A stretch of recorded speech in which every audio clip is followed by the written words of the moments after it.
this is Handsome Nerd ASMR back with another video. In this particular video, well actually this video is going to be the first of many videos where I do a commentary or breakdown on all the microbiologies that Sketchy covers. So Sketchy is a really useful and beneficial program that helps students to better understand and retain information about all the different microbial pathogens out there. And I figured that I can start making this series where I basically do an ASMR style breakdown of the key principles taught in those Sketchy videos, so that if you prefer an ASMR style lecture, at least you'll have this video to watch. Okay, so before I get started, please go check out Sketchy and give them all the love and support that they deserve. And I'll probably put the link in the description below so that you can go check them out. Alright, anyways, let's talk about the very first pathogen of the series, which is this bacteria called Staphylococcus aureus. And Sketchy describes it as the golden staff of Moses, as we see right over here. Okay, so what is the Staphylococcus aureus? Well, it is a gram-positive bacteria, and so we can see Moses here wearing a violet robe because gram-positive bacteria normally stain purple in gram staining things, so that's why he's wearing purple. It's a cocci in clusters, so the shape is cocci, or kind of like great ball shaped, and then it's catalase positive, and so it's going to be responsible for neutralizing the hydrogen peroxide, and it is represented by the cat figure right here. Perfect. And so it appears as small yellow colonies on blood agar. It is also beta hemolytic, and you can remember that with the presence of bright light with beta. Looks like that is it. It is also coagulase positive, and so you can see that being represented by the bloody red sea, as it is an enzyme that breaks down proteins responsible for coagulation, so there's going to be more blood as a result. And then the bacteria is going to ferment mannitol on mannitol salt agar, and that is represented by the tall man with the yellow clothes, which seems to be right over here, or at least this seems to be the correct person. So, tall man with yellow clothes indicates that Staph aureus ferments mannitol on mannitol salt agar. Okay, let's talk about the bacteria's reservoir. So it is a normal flora, can be found in a nasal mucosa. Now 25% of the general population are carriers of this bacteria in the nasal mucosa.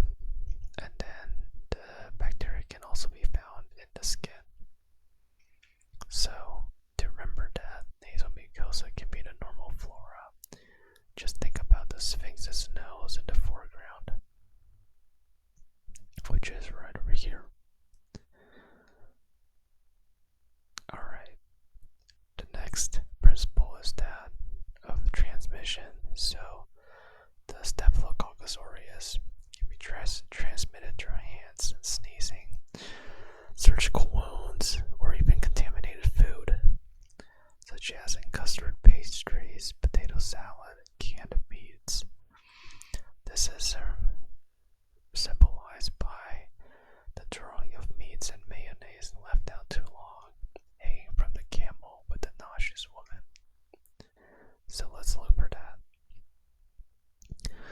Let's see. We have the camel with the meat and mayonnaise that appear to be left out too long over here. And then we have this woman who appears to look nauseous.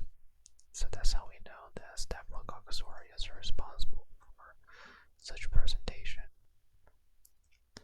Alright, the predisposing factors for Staph aureus infection include surgery and wounds, foreign body, such as the use of tampons, surgical tip packing, or sutures. And this can also lead to severe neutropenia or low white blood cell or low neutrophil levels. Also, IV drug abuse can lead to Staphylococcus infection and a chronic granulomatous disease and cystic fibrosis can also lead to Staphylococcus aureus infection. So, severe neutropenia, IV drug abuse, CGD or chronic granulomatous disease, and cystic fibrosis are fair games for increasing one's risk for getting infected by Staphylococcus aureus. Okay, let's explore the disease and pathogenesis further. So it begins with the protein A of the bacteria that binds to the Fc component of your immunoglobulin G. This is going to inhibit phagocytosis of bacteria, and we remember this with this clever phrase where most of the staph with A that binds to the antibody at Fc. So look at this. This is most of the staph that has the letter A and it binds to the Fc portion of the immunoglobulin G. So this is what a typical immunoglobulin will look like, and here's the Fc portion. So there we have it. So what are some diseases Staphylococcus aureus can lead to? First, we have gastroenteritis or food poisoning, where toxin is ingested, preformed into food. Once again, think about a woman clutching her mouth on camel with spoiled foods hanging. So right over here.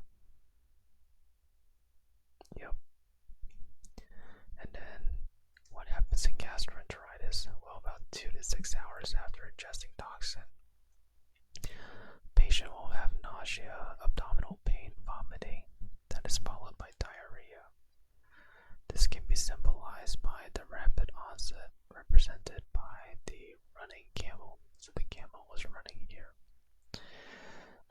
And then for pathogenicity, think about enterotoxins A and E that are preformed in the food.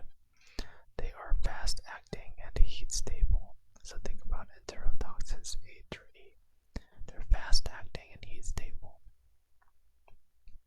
Another disease Staphylococcus aureus can lead to is acute infective endocarditis.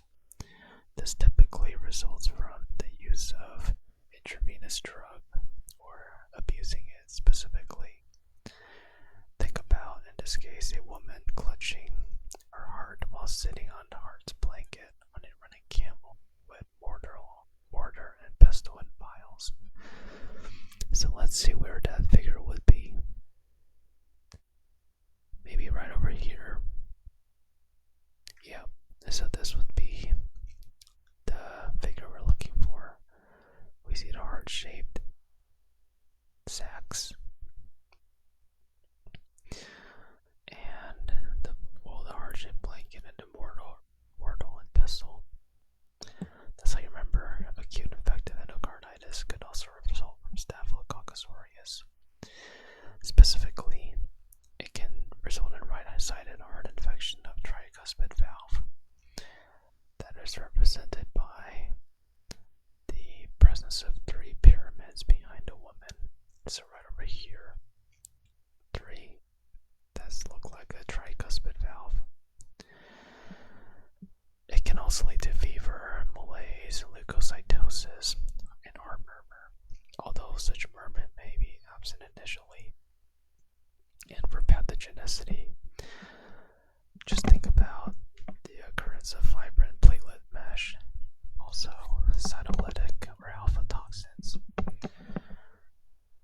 like the pantin, valentine, leukocidin.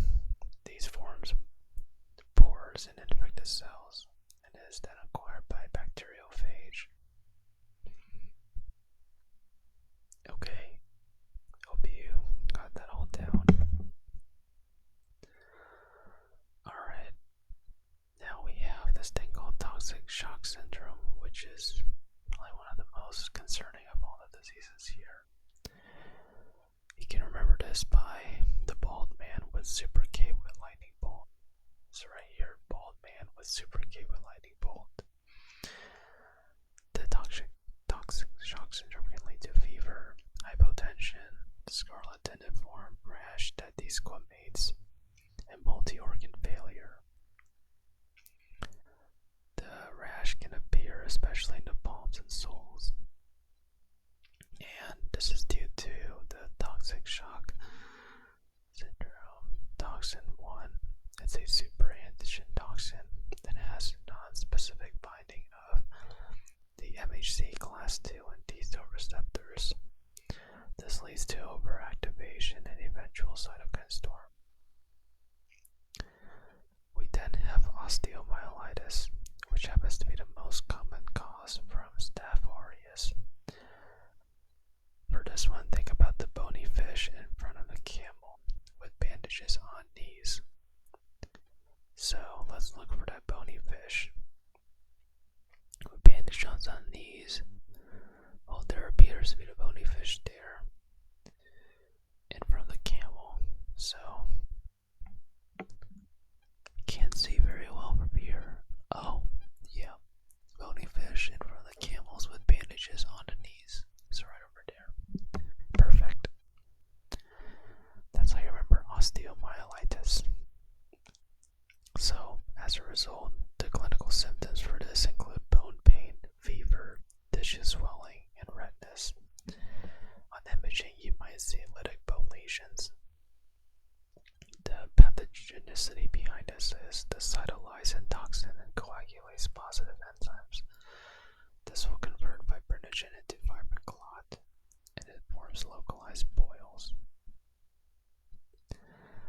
We also have pneumonia, and although Staphylococcus aureus is not the leading cause, it can be acquired if the individual is already sick with the virus. So think about the man and the camel and he's coughing, which will be, yep, right over here. And then patchy blanket to represent patchy infiltrates. Yep, right over here. And icosahedrals hay to represent the post-viral infection. So, viral infection can possibly predispose a patient to pneumonia from Staph aureus. So, let's look for the icosahedrals. Right over here to signify post-viral infection. So, the clinical symptoms for this would be productive pneumonia with rapid onset, high rate of necrosis, and high fatality. So it's dangerous. It is nosocomial or transmitted in hospitals. It can be due to ventilator, also post-influenza infection, IV drug abuse, cystic fibrosis, chronic granulomatous disease, and the productive pneumonia can result in the production of salmon-colored sputum. So those are things to remember. Okay, let's talk about abscesses and mastitis. This time we look for the kneeling camel with humps covered in red clothes. So where is the kneeling camel? Yep, so right over here, humps covered in red clothes. That signifies abscesses and mastitis. That's due to subcutaneous tenderness. might see subcutaneous tenderness and redness and swelling. Temperature of the affected area will likely be very hot for abscesses and mastitis. Okay, and then we also have impetigo, scalded skin syndrome. This is signified by the bald guy getting sunburned. So right over here, impetigo is scalded skin syndrome. This presents as erythematous papules, stupuli, and diffuse epidermal peeling. This is due to coagulase and exfoliatants, specifically the skin exfoliating toxins. Finally, we have surgical infections from wound packing as another disease resulting from Staph aureus.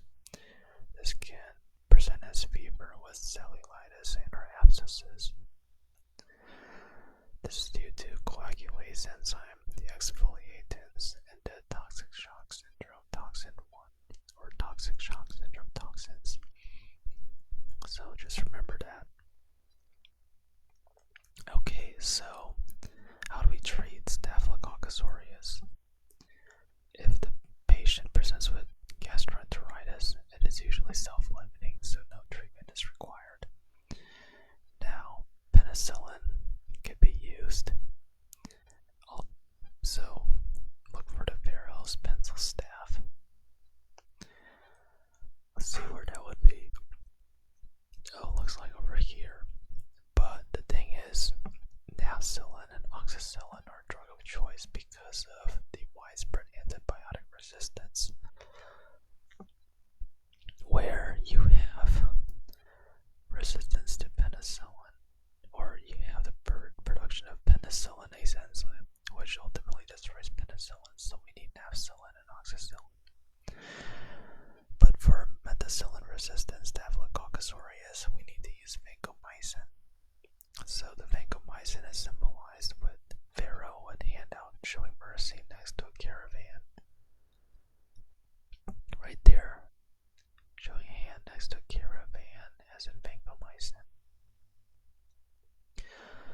And the methicillin-resistant Staphylococcus aureus acquires its resistance by altering its penicillin-binding protein. So, this is symbolized by the anubis, represent altered humans, and they are rebuilding the periods. Right over here. And for vancomycin-resistant Staphylococcus aureus, or for vancomycin intermediate Staphylococcus aureus, we should use quinupristin or dalfopristin instead. So that is some of the basic principles you should remember when thinking about the Staphylococcus aureus. And once again, all of this is courtesy, or all of this is made possible with Sketchy. They provide really helpful images for us to help us remember all of these principles. So once again, be sure to check them out. And I believe they have a YouTube channel